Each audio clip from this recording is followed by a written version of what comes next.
তেল গরম হয়ে গেছে আমার। আর এই যে আমি লাউ গোল গোল করে কেটে নিয়েছি পাতলা। আর এটা আমি বেসন দিয়ে ময়দা দিয়ে কালো জিরা নুন আর হালকা লাল মির্চি পাউডার দিয়ে এটা আমি ব্যাটার বানিয়ে নিয়েছি। এখন আমি তেলে দেব। এটাকে আজকে আমি সবজি বানাবো।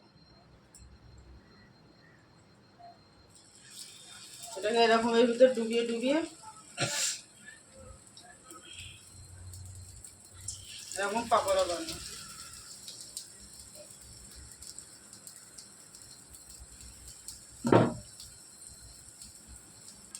এরকম হয়ে গেছে ভাজা।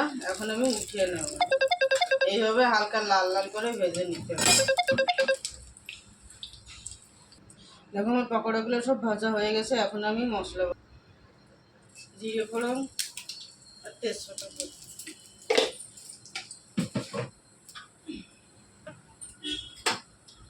এবার দেবো আমি পেঁয়াজ।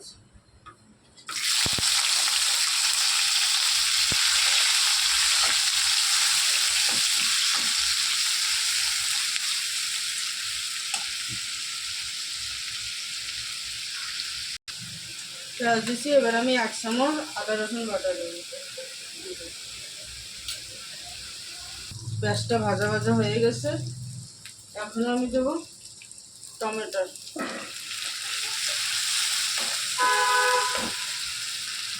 এরপরে আমি এক এক করে সব মশলা দিয়ে দেবো। 1 চামচ নুন দেবো,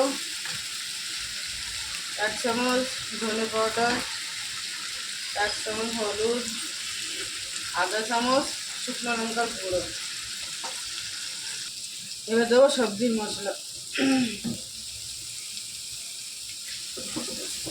1 চামচের মতনই দিচ্ছি সবজির মশলাটা। মশলাটা আমার কষানো হয়ে গেছে। এখন আমি জল দেবো।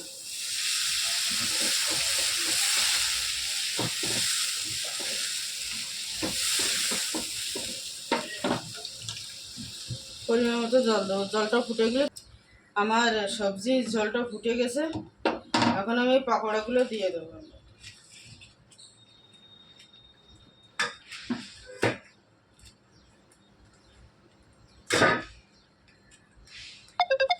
এটা আছে লাউর কোপ্তা বলে। লাউর কোপ্তা এইভাবে বানাও, আর একভাবেও বানাও।